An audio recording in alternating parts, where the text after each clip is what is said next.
Goeien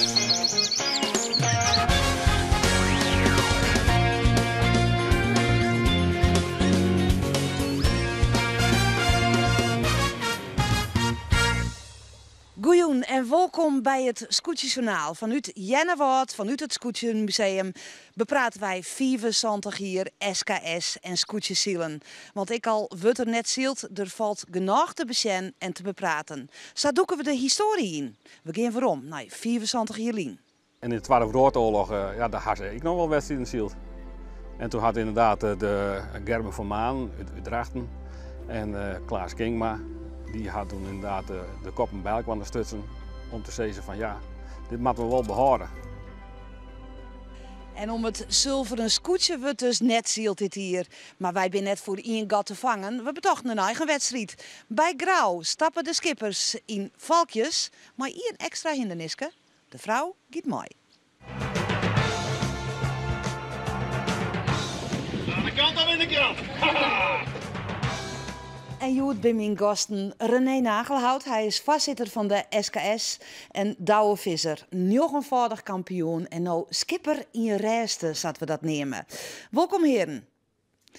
René, hoe wie dat voor jou, de oude man, dat zwarte god? Ja, dat is natuurlijk ontzettend nuver. Je bereidt je het hele jaar, je bent er maar bezig, je bereidt je erop voor.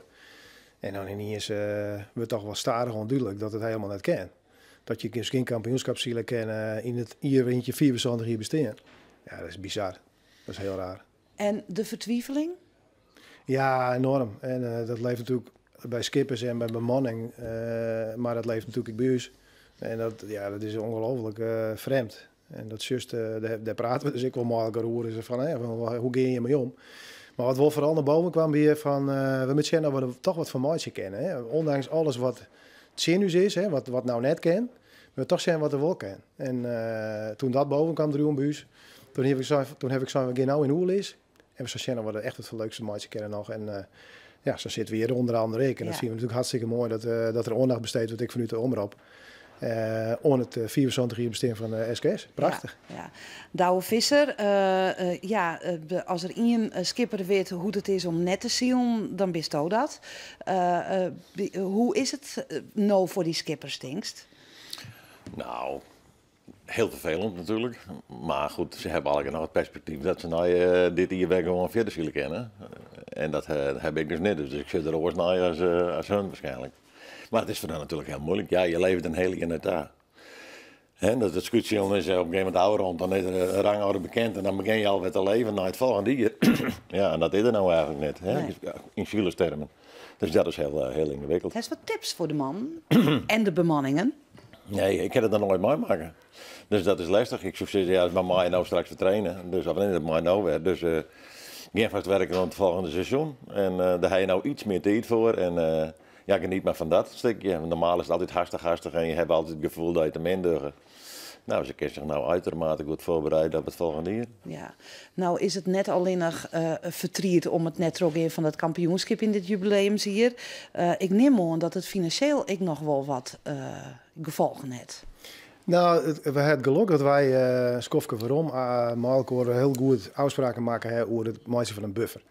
En de zuster dat op een gegeven moment ik wel vertuten dacht. Dus daar ben we in ieder geval als Skofke waarom maar begonnen. En dat is slaag. Dus wij maken dus 13 zwaar genoeg. Plus het feit dat we in die 2 weken de meeste van die kosten maken. Dus dat scheelt natuurlijk ook. En die 2 weken die kosten hebben we nou net. Dus ja, dat jouwt on dat we u geen zwaar hoeven te maken. Nee, nog even waarom naar de emoties van gewoon skippers. Een Gerhard Pietersma bijvoorbeeld, die zei van ze pakken u dit is uw leven. Kies je dat voorstellen dat zo'n man zo reageert? En Johannes Meter, dat zijn mannen die wollen en die zeggen nou die versoepelingen en die denken, we hin wel kennen. Ja, nou ja, vanuit zijn perspectief kan ik me dat heel goed voorstellen, zeker. En zoals ik zei, je leeft in het daar en dan vullen ze er iets bij en ze hebben een doel en dat het dan niet terug is, ja, dan kan ik me dat voorstellen dat ze het vullen en ik zeg verwudgen. En dat is een goed recht, maar ja, wij hebben het bestuur nog verantwoordelijkheid. En daar moeten wij heel duidelijk in wezen. Ja, en hoe gaat dan die communicatie met die skippers? Nou, Praat je met elkaar? Dat wordt heel duidelijk gecommuniceerd via allerlei media die er tot beschikking zijn. Sommigen die bellen zelfs, dus dat komt wel goed. Ja? Hoeveel telefoontjes hem horen? Nee. Nou ja, die denk, als er 40 skippers binnen, ik heb geen 14 gehad, maar na skippers hebben commissies en vrijwilligers, mensen die eigenlijk het hele ieder ik maar bezig binnen. En nou in juli of vlak na die persconferentie werd het wel heel duidelijk dat er meer ruimte weer. Ja, dat jouwt dan weer de nodige reuring. Maar vervolgens werd ik vrij snel duidelijk dat het nog wel even een schofje deur is zoeken, voordat de definitieve regels echt bekend worden zoeken.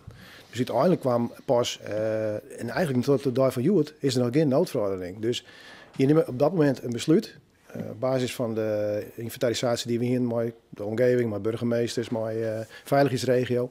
Ja, en dan kom je vrij snel tot de ontdekking dat het wel heel erg lastig wordt. Denk je een week genoeg in? Denk je een week genoeg in. Ja. En dat had je het goed dan wel. Ja, meer. Ja. En zeker had je daar, wij hebben een publieksevenement. En we zijn het grootste publieksziel-evenement misschien wel in de hele wereld. En dat is natuurlijk op zich al bijzonder. Maar dat zit ik dan sterren verantwoordelijkheid in heeft die je maar kan dragen. Ja, die skippers die begrijpen dat ik wel. Ja. Het kan net. Nee, het kennen. Het kan net, nee. Maar het is heel begrijpelijk. Het is wel begrijpelijk.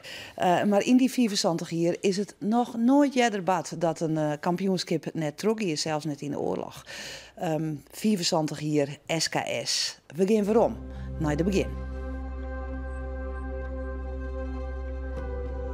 Ik ben Wim Hoekstra, ik ben geboren in januari. Ik ben nu 90, ik heb maatje een week van die 91. Maar ik ben hier vaak geweest op dat scootje, wat nu nog het dragste scootje is. En ik had er 4 jaar schipper op geweest. Ik ben Frits Jansen. Ik ziel vanaf 2003 op scootjes. En sinds 2014 op het Huizumerscootje. En daarnaast ben ik deelnemer in de Stichting van de Nijteen vanaf 2000. En daarmee lezen we de historie van de scootjesfest.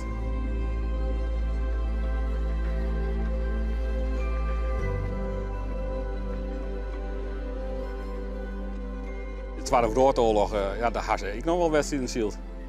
En toen had inderdaad de Gerben van Maan uit Drachten en Klaas Kingma, die had toen inderdaad de kop en belk aan de stutsen om te zeggen van ja, dit moeten we wel behouden.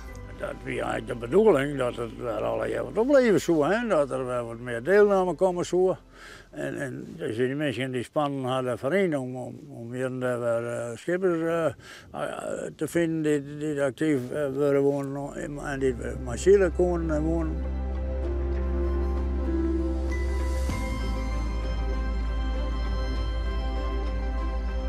De oprichting was op 22 juli. Dat was in het café Bellevue in Lauwert. Daar hadden ze uiteindelijk de papieren tekenen en daar zijn ze eigenlijk begonnen. En in eerste instantie was dat de vereniging van scootjecommissies in Friesland.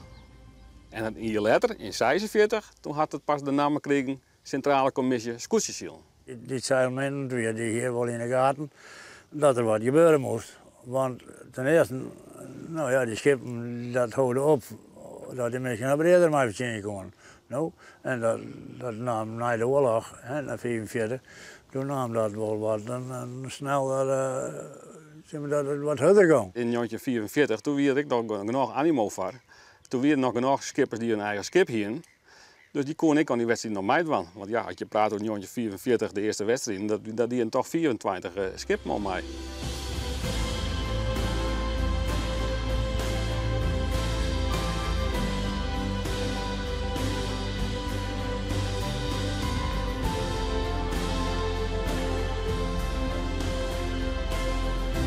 Dus hier in Langwarre is weer de allereerste De eerste wedstrijd.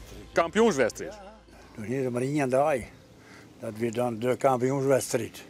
Dus als die dag dan woont, dan is het kampioen. Je nou gaat door alle wedstrijden. Toen is maar 1 wedstrijd. Nou maar toen die alle wedstrijden als de punten verzamelen. Nou. Ja. En dat is wat moeilijker. Hè? Dat de SKS de Kamers, wat had dat betutten voor het scootjesiel?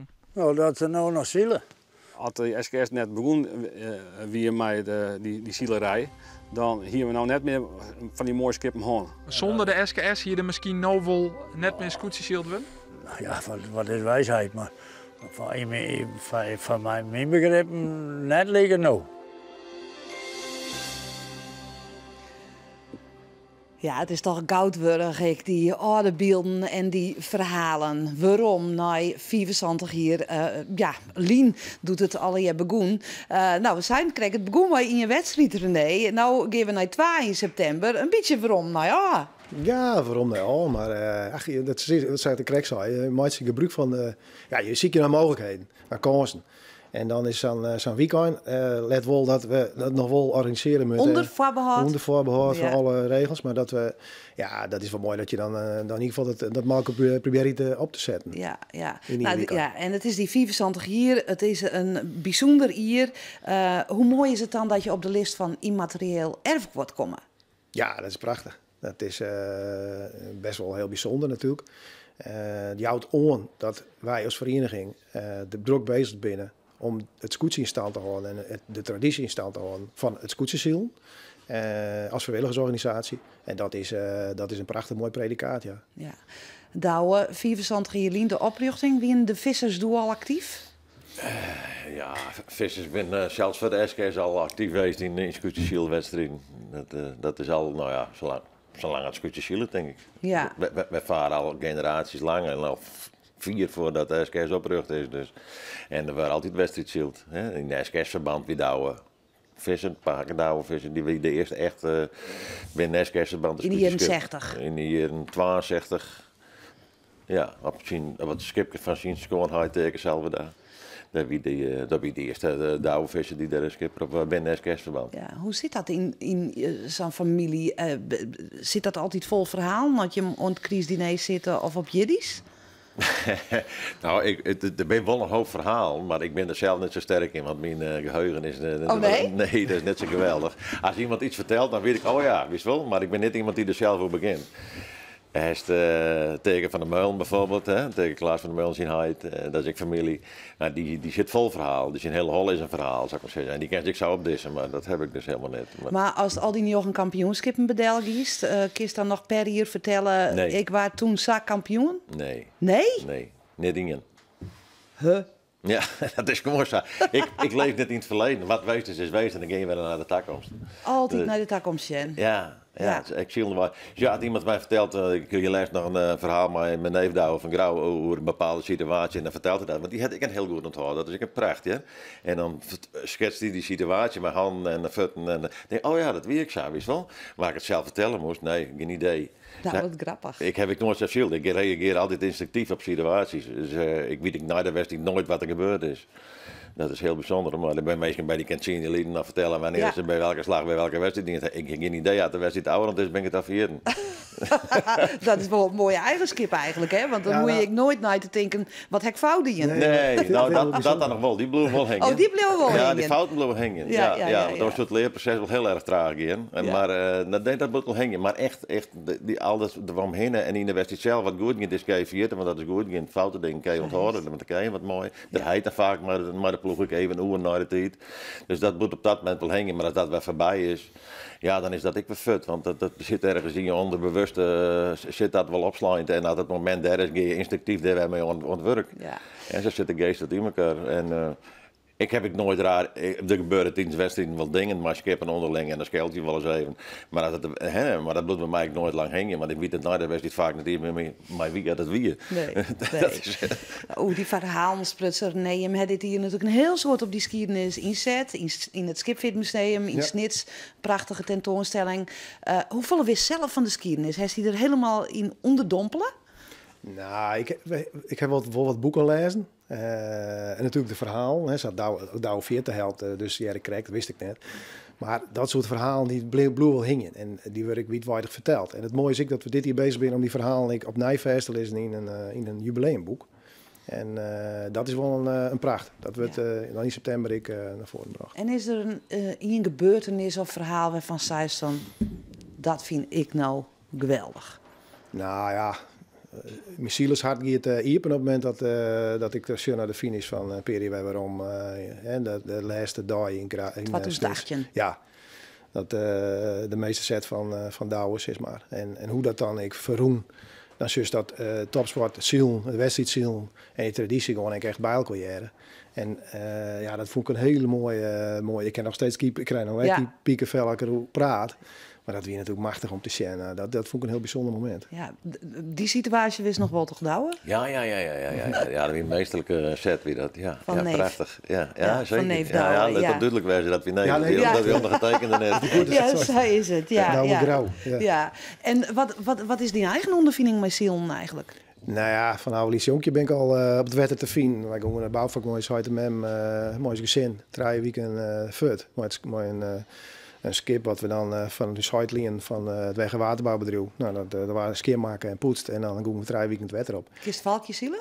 Ja, dat slag het wel aardig. Valk is Ja. makkelijk, toch? Jawel. Ja, valkjes is een piece of cake eigenlijk. Ik had je de vrouw mooi, hè? Oh, dat is wel een uitdaging. Dat is goed voor mij alweer. Want ik heb BM zield, maar mijn vrouw. Ik was steekweg nog eens een keer. Nou, dat weer een uitdaging. Laat ik het zo maar zeggen. Ja, sure. En die uitdaging die joegen we de skippers ik. Want geen scootjewedstrijden, maar wel valkjewedstrijden hebben wij organiseren. In gearworking met de wettersportvereniging in Grauw en vanzelfs de skippers. Nou, ik zei het aan het begin van de uitsturing al. Dat doch die skippers mijn vrouw of dochter. Jongens, van harte welkom hier in Grauw, de skippers, maar natuurlijk de vrouwelijk in deze ongezellige, onwerkelijke tijd die we hebben of gewoon hebben een beetje. Ik ben met de concurrentie waar ik kom. Dieren net. Ik heb een vrouw, mijn naam. En ken die beetje zielen? Dus een topshooter. De bedoeling is dat we direct lotsen. Als je maar hier dit nummer in. Draaien. Nummer 3. Oh, prachtig.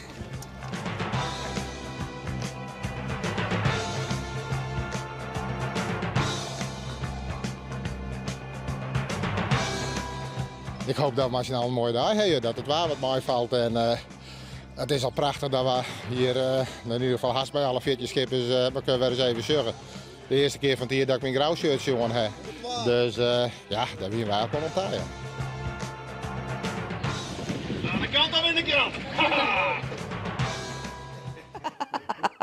Ja, het is toch wel vermakelijk douwen, of net? Ja, prachtig. Ja, mooi, ja. mooi moment. Om te zielen in een valkje met de vrouw. Ja. Ja. Zielst ook met de vrouw? Ja, in de Pampers. Oké, hoe gaat dat? Ja, goed. Ja, ik krijg ze altijd. We varen door 44 hier en dus we kennen elkaar een aardigheden. Dus daar leren we mee omgaan. Ja.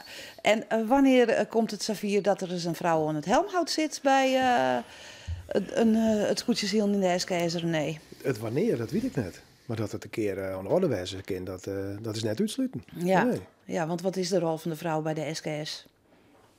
Nou, dat verhoord krijg je goed. Dus dat die maatschappelijk verhoord die bij de SKS ik. Maar ik heb het idee dat hij wat stadiger giet. Ja, maar dat leidt dan aan de vrouwen. Oh, Ja. vertel. We vregen er vaker nog om. Want vrouwen hebben kwaliteiten die mannen niet hebben. Zowel mannen en ik kwaliteiten hebben die vrouwen niet hebben. En dat is een mooie samensmelding van die beide talenten zo heel mooi wezen. Ja, maar onder het helmhout, komt het er eerstdaags een keer van? Ja, tuurlijk. Zeker. De vraag is alleen als het er ineens uit wanneer. Ja. En dan moet diegene wezen die uitdaging onderneemt en al die zorgen erbij hebben. Want ja, wij als publiek zijn er natuurlijk alleen maar naar de buitenkant van het scootjeziel. En dan vaak zit ik nog alleen die 14 dagen. En dat is inderdaad een feest, tot op zekere hichten. Ik wil best wel eens spannend voor iedereen. Maar dat duurt een heel jaar. Hè? En dan moet je wel rond en tijd hebben in je gezin en in je baan. Ja. En noem het maar op. En dan moet je die drive ik hebben om bepaalde dingen in je privé en in je zakelijk leven aan de kant te bollen en te kennen. Maar want die dochter wie adviseur bij Ja, die. ja. Is dat net een potentiële skipper? Qua vaardigheden zeker, maar ja, die prekken zeker er naartoe. Nee? Nee, die had het van dichtbij in de keuken jongen, dus die vindt het wel mooi zo. Ja. Savisa liep het me ongelooflijke dreig voor een jappie, hè, die zoon, om een jongevaardig kampioen op te volgen. Hoe is dat? Nou, het lijkt het meer voor hem inderdaad lastig. Of hij dat als lastig ervaart, dat loopt. Maar daar heeft het grif voor. Nou ja, we hebben wel een hand van tevoren. Niet nou niet zozeer meer, want ja, die feiten is het dan ook. Ik heb heel vaak van tevoren, als je op zijn aster of vregen wordt, realiseer je dat er skippen binnen. Dat is makkelijker op zielig is. Ja, want hier hing het toch altijd het voorlopig, zolang het ook een kampioen wordt, hing het verhaal van de oude vissen er aan vast. En zo gauw als het ook kampioen wordt, ja, dan ben ik 14 en dat zou het mooiste wezen. Maar hoe langer dat duurt, hoe erger dat het voor die wordt, dat heb ik van tevoren was geen op zijn. En hoe just dan naar hem zielend, als hij het? Bezorgd soms. Bezorgd soms, als Ja. hij het zijn. Ja. En soms heel erg genietend. Ja. Ja. Ja, René, de toekomst van de SKS, nou ja, dit is gewoon een sneu hier. 24 jaar bestaan. Er komen gewoon 24 jaar bij. Ja. Het blijft altijd bestaan. Ja. Ja? Ja, die uitzoeking heb. En zal er nog grote verorings komen of blijft het altijd zoals het is? Nou, we binnen op dit moment er hoe nooit denken, maar ik heel nadrukkelijk van hoe zorgen wij nou maar elkaar naar die takken de komende 50 hier. Ja, en dat beeld dat zal denk ik net verhoren. Dat wil, wat als je anders zorgen op het wetter, ja, dat moet ik eigenlijk net verhoren. Nee. Er zit een belangrijk aspect in en dat is de inzet van ons allegaar. En dat ik naar u mee kan komen, die zich inzetten bloemen wollen voor het SK Scootshilm. We droegen door de vrijwilligers. En dat kan ik net genoeg benadrukken, dat ontzettend belangrijk is. En als dat bloedt, dan bloed ik het SK Scootshilm. Eendracht maakt macht. Ja, macht. Het is het feit dat je mogelijk iets in stand houden wat schitterend is voor Friesland. En wat machtig mooi is voor de Sielers en voor alles wat het Scootshilm inhoudt. Ik wens Jim Biden en al die skippers takken hier in elk geval een heel mooi kampioenschap daar. Dat het dan wol trok in mei. En wij zijn aan het eind van de uitsturing. Haast aan het eind, want alle dagen hebben wij een orde van een artiest of orde bekende Fries uit het Scootshilm. Joet komt die van Johannes Riepma. De simmer is de mooiste tijd van het jaar. Iedereen wil naar botten en iedereen in het spier. Dit hier gaat het oors, in de gezelligheid naar je kom. Maar je betinken wij wat op, we houden de kop ervoor. De simmer is de mooiste tijd van het jaar. Ik dacht toen ieder winter, wie het maar weg zou vieren. De sloegen vieren strooien het land, en als wie op zien dreef. Ik het dwarsfeest hier het oog, ja dat zit nu vol het heen. Want in de simmer, ja de simmer, zit Friesland er mooi uit. Als krukler iedereen er ben op buurt. Want in de simmer, ja de simmer, in het fraaie er mooi bij. Mooie feesten, mooie strand, hij vaak vrij. Dat corona, dat lopen wij nog wel. Hoeren op het nij. Else kant het is niet vol. We wollen wij om, maar dat valt al. Ja, verroeren dat maar gauw. Want in de simmer, ja de simmer, zit Friesland er mooi.